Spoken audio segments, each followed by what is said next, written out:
Boss, baka pwede tayo makakas advance. Wala lang pambiling gatas eh. Cash advance yung bukadyo.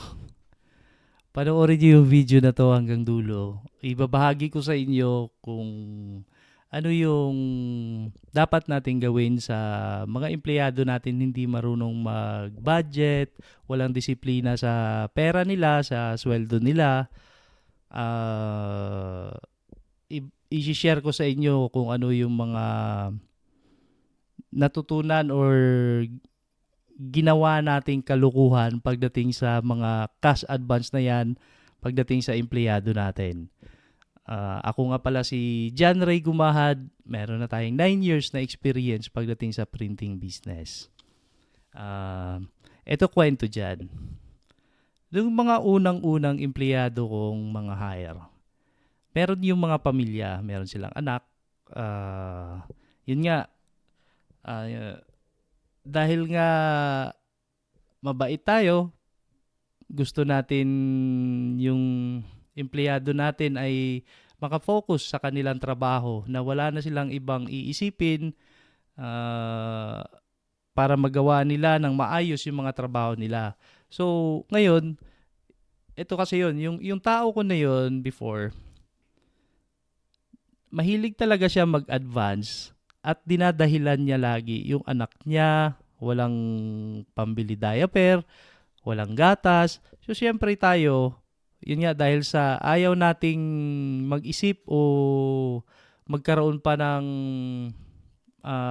hindi hindi makafocus yung empleyado natin. So, binibigyan natin yun ng pambili. Pinapa-cash advance natin sa madaling salita. Dahil dahil sa pinapakas advance natin sila, nasasanay sila na anytime pag kailangan nila ng pera, um, mabilis lang lapitan yan si boss, okay yan, mabait yan. So tayo naman, tuwang-tuwa naman tayo kasi nga nabibigay naman nila yung trabaho nila. Kumbaga, ginagampanan naman nila. So, give and take. Mabait kang boss, binabalik din nila yung trabaho na para dun sa na hinihingi mo, pinapagawa mo sa kanila. Yun, hanggang sa hindi ko maintindihan, pagdating ng swelduhan, isipin mo kung ang sweldo niya ay 8,000, ang CA niya minsan ay 7,000 o 6,000, magtataka ka, hindi ko rin maintindihan bakit maibigay ko rin halos lahat ng sweldo niya. Which is yung cash advance niya, hindi ko maikaltas-kaltas kasi nga sabihin niya na, boss, kasi magbabayad pa ako kuryente. Para hindi na ako mag-a-advance sa'yo, wag mo muna ikaltas yan. So, ikaw naman, ibibigay mo naman dahil nga mabait tayo. Ayun, hanggang sa nalubog na lumubog na yung empleyado natin hanggang sa naglaho na lang. Hindi na siya papasok, hindi na nagpapakita, hindi na nagpaparamdam.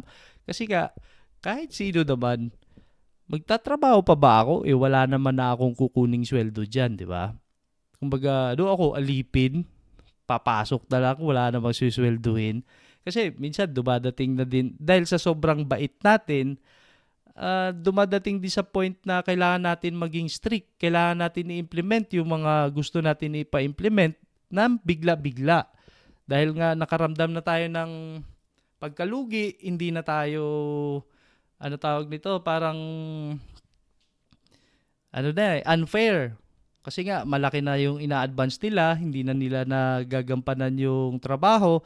Kasi kahit sino naman, tatamarin na rin naman talaga, gawa nga ng wala ka ng kukuning sweldo. So, isa yon sa mga reason. Bakit hindi dapat pinapa-advance yung mga empleyado na yan. Isa pang rason, kung yung ginawa ko noon is, ito yun, okay, sinolusyonan ko yung problema nila sa cash advance. Ang ginawa ko, nagbuo ako ngayon ng co-op o di kaya yung paluwagan, yung susweldo-sweldo sila, paikot-ikot lang. Ngayon yung co-op naman, kung sino yung nangangailangan, siya yung pagbibigyan. O siya yung may ano na maka cash advance doon sa co-op. Maganda naman siya, kaya lang ayun nga, hindi rin basta hindi ko maintindihan, hindi rin talaga maganda yung pinapa-cash advance natin yung empleyado. Ito kasi yun eh. Dahil nga sa pinapa-cash advance natin sila, nawawalan sila ng disiplina pagdating dun sa pera. Kasi nga, anytime, from time to time, meron pa nga nangyari nun eh. Yung mga tao ko, nag-beer house sa gabi. Maulan nun eh, walang pasok. So, lumabas sila, nag-beer house. Pagdating doon, napasarap. Alam mo yun, wala namang dalang pera.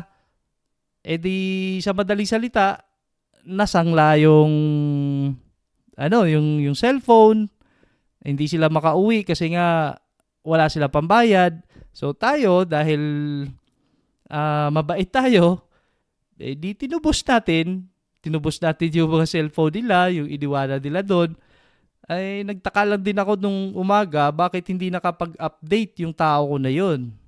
Yun pala, yung cellphone nandun na sa police station o nasa nakasanla na doon, or ano tawag dito, dineposit kasi nga walang perang pambayad sa mga ginastos nila. Samantala tayo, hindi man lang tayo makapunta sa ganun. Gusto nila yun.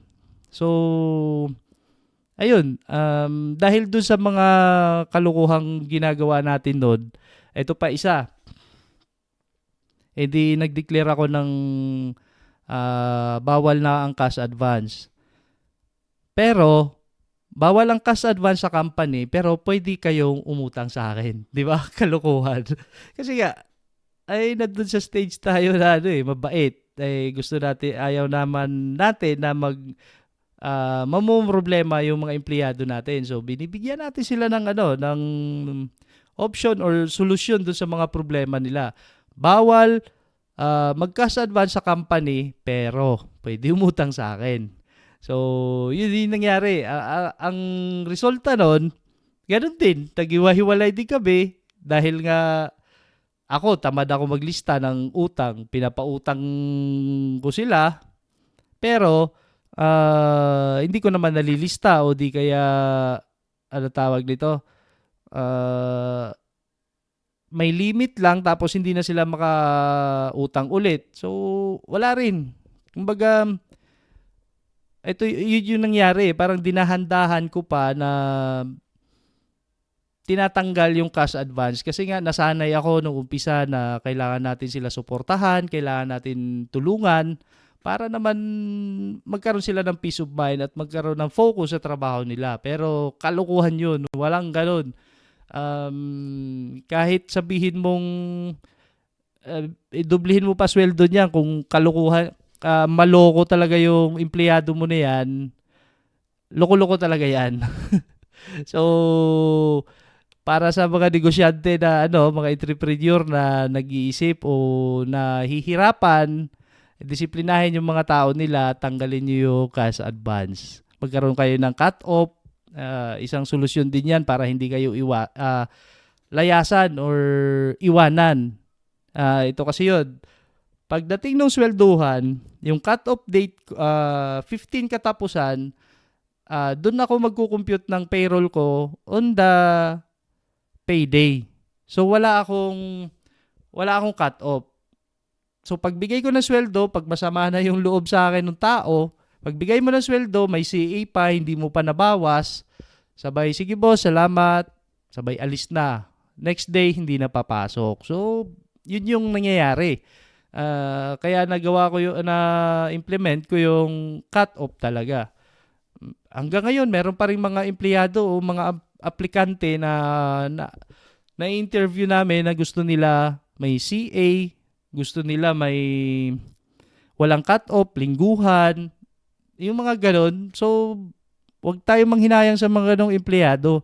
Yung mga empleyado na yan, mga wala sa ayos yan, iiwanan lang kayo yan, bigyan lang kayo ng sakit sa ulo dyan, sigurado ako dyan. Marami na akong ganyan. Lalo na kahit ngayon, meron pa ring nag-a-apply pero gusto nila baguhin nila yung sistema ng kumpanya mo na, na kailangan mag-adjust para sa kanila. O wag natin hayaan yung mga ganun. Ang dami-daming empleyado na ayusin natin yung sistema ng kumpanya natin, ayusin natin yung training system natin na kahit sino ang pwedeng ma-hire natin, sigurado tayong magagawa o magagampanan nila yung trabaho nila. So, ayun lang. Ayun nga, dahil doon sa in-implement natin, nakapag-adjust naman din halos ng mga empleyado ko eh. Yung naiwan dito o talagang sumunod, ay natutuwa naman din ako ngayon dahil kahit papano, isipin mo pagdating ng payday, nakaka-contribute pa sila sa mga benefits nila. SSS, PhilHealth, Pag-ibig. Ayun lang, nakakatuwa lang din compare dati na binibigyan natin sila ng cash advance. Ayun, pagdating ng payday, wala na silang suswelduhin. Unlike ngayon, na kukuha nila ng buo, nababudget nila ng maayos, hindi ko lang alam kung nakakasave pa sila. So, tayo mga negosyante dapat, mga entrepreneur dapat maging mabuti tayo. Kung ang mali ay mali, i-implement natin na yun. Ang mali ay mali, ang tama ay tama. Huwag nating dayain o huwag nating huwag nating baliwalain yung mga maliliit na bagay na simpleng bagay na akala natin walang epekto, wala man lang parang hindi siya ganun big deal para sa business natin. Isipin nyo, yung maliit na bagay na yan, kung umugat o mag-uumpisa na yung umepekto sa sa business natin, malaking malaking sakit sa ulo. Kaya kung ano yung tama, ipa-implement natin ng tama. Kung ano yung mali, i-implement natin ng mali. So, ayun lang. Follow nyo pala ako. Subscribe nyo naman. Like and share na rin yung YouTube channel natin para marami pang mga empleyadong siraulo ang magbago. Hindi. Marami pang mga entrepreneur na masolusyonan yung mga problema nila kasi isa talaga yan sa mga major problem, yung mga cash advance na yan, kahit yung mga sa subcon natin, alam mo yun, meron kasi kaming mga subcon, may mga on calls kami before, pagka on calls, punta sa trabaho, kahit hindi naman nila ginagawa yung trabaho nila, nakatayo lang, wala tayong magawa dahil hindi natin in-explain sa kanila kung ano yung mga gagawin nila. So, ayun, tayo pa rin ang gumagawa doon. Mga in-house na empleyado natin, sila pa rin yung nagpapakahirap. Pero yung mga on-calls natin, yung mga sub-cons natin, hindi naman gumagawa pero binibigyan natin ng sweldo. So, ayun, meron din tayong mga rules and regulation or SOP na dapat nila sundin. Ayun lang. Galingan natin mga negosyante, wag tayo manghinayang sa mga empleyadong sakit sa ulo. Kung sakit sila sa ulo, hayaan natin sila. Wag natin sila tanggapin para matuto din sila magnegosyo. Nang ma-realize nila yung hirap na dinadanas o binibigay nila sa atin. Kaya hanggang sa muli. Kita kayo sa next video. Thank you.